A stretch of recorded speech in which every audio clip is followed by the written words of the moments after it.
即马是电脑印刷的时代，毋过讲到这延字画板的印刷，对于大家人来讲，真有可能是出现伫咧历史课本的古早技术。伫台湾即马呢，敢若剩台北的一省自治行，也有伫咧做延字。为了要将这古早的工艺保存落来，有一个少年家啊颜芳林，伊就发明一只细只的延字印刷机，互民众随时会当摕延字家己印美时做卡片。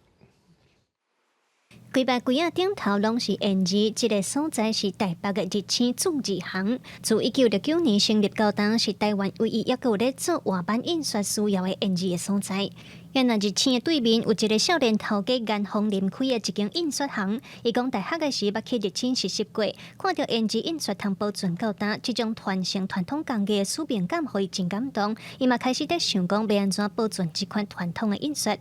若要去用迄个延字，敢若会当叫专门的印刷厂，就是伊拢用足旧的印刷机，啊足大只，啊迄一般人都无得用，对，啊所以想讲，我嘛是读建筑甲设计的，想讲会当开发一只较细只的，会当互每个人拢会当去用伊的字安尼。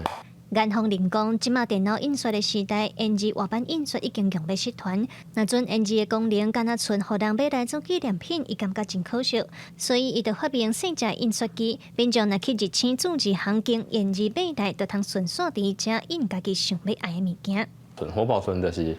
可以用在本来就应该用的地方，但是阮这个机器就是去发挥伊本地的用途。人客来到遮，毋但会当印家己想要爱的卡片，颜芳林嘛为人客设计无共款的美食摆板，而且连纸也会当家己动手做。伫现场当地做美食的民众嘛表示，真介意这款手工的感觉。是蛮喜欢的，喜欢他们在不同材质上出现纹理的感觉吧，会觉得比较有温度。颜芳林表示，民众若是有想要做的字，还是多样拢会当专工做。伊嘛要伫思考要用无共款的方式，互愈侪人接触这款古早的延字印刷，互传统工艺继续活伫民众的生活当中。记者卢尚珠、曾俊尧台北报道。